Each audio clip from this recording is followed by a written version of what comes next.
salaamaaleykum dalee nag jàmm ci Xarala Academy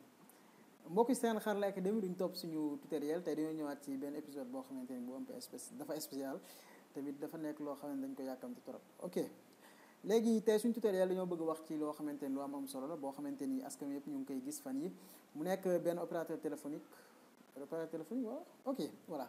benn opérateur téléphonique bu tudd Free boo xam ne dafa ñëw Sénégal fan yi remplacé Tigo voilà maanaam Tigo amatul. ok pour ñuy seetaan ñëpp ñu xam première information mooy Tigo amatul voilà léegi tey ci li ñu bëgg a wax mooy Free mooy lan seen offre yi mooy yan offre lañ yor ak tamit ndax war nga jënd Free wala waroo ko jënd gaaw na wala gaawul yomb na wala yombul ok c'est bon donc maa ngi nuyu ñëpp di sant ñëpp di leen gërëm ci seetaan bi ngeen di seetaan Xarala Academy vraiment c'est bon kontaan naa trop ok léegi ñu dem ci Free xool seen site bi voilà li mooy Free ok 4 giga internet à très haute vitesse voilà premièrement Free ñan ñoo ko moom ak fan la jógee Free benn opérateur téléphonique la opérateur mobile boo xamante ni français yi ñoo ko moom maanaam ñi ko moom ay français lañ voilà te Free moom moo nekk 4e opérateur France voilà orange moom 5e la foofu waaw orange moom ñu ngi suuf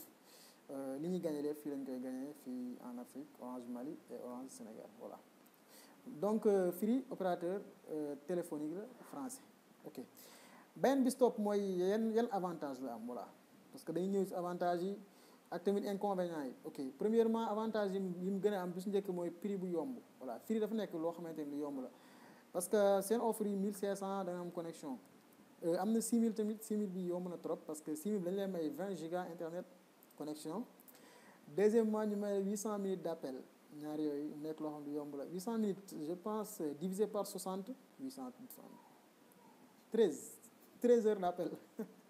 waaw yomb na trop voilà te 13 heures d'appel lañ la koy may ak tamit 20 giga internet de connexion ok loolu mooy si côté première bi mooy prix bu yomb deuxième bi voilà deuxième bi mooy connexion bi 4G plus la voilà Free ci li ñu wax mooy seen DG lu mu wax mu ni Free moom moo gën a gaaw maanaam ñetti yoon ci ñi nga xam ne ñoo nekk si marché bi te ñu nekk si marché bi kenn rek la mooy Orange voilà maanaam Free moo gën a gaaw Orange ñetti yoon maanaam 3 fois waaw 3 fois plus rapide que Orange ok loolu lañ ko xam seen DG moo ko wax ñun testé guñ dinañ def suñu test xool ba xam li ñuy wax dëgg la wala du dëgg ok c'est bon donc ñaar yooyu moom mooy avantage yi nga xamante ni am na ko mooy yomb na tamit connexion bi gaaw na deuxièmement deuxième bi stop mooy dañuy ñëw si inconvénients yi voilà donc bi njëkk bi ci nga xamante si inconvénients yi moom mooy lan Free si boppam bu nekkee da nga am crédit sa téléphone nga am connexion duñ jël sa connexion bi nga am wala dañuy jël ñaar yëpp ak sa crédit maanaam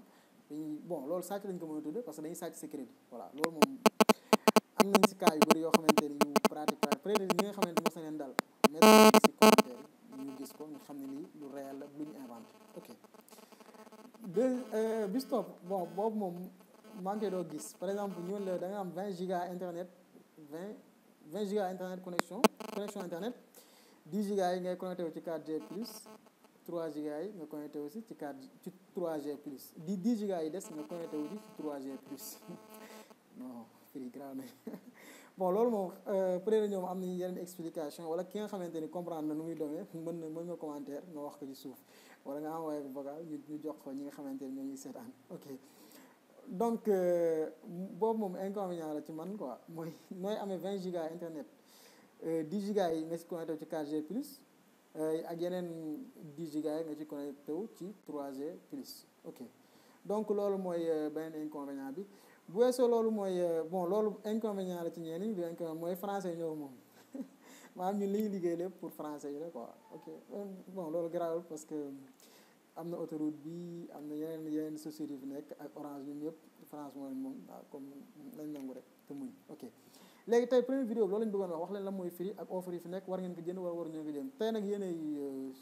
jugé gis ngeen offre yi fi nekk yomb na trop te connexion bi gaaw na te gaaw bi tamit ci yenn zones yi la voilà comme Dakar fii voilà te Dakar tamit am na zone yoo xam ne gaawul noonu voilà ma leeral loolu beneen bi stop mooy yenn région yi ci yenn villes yi tamit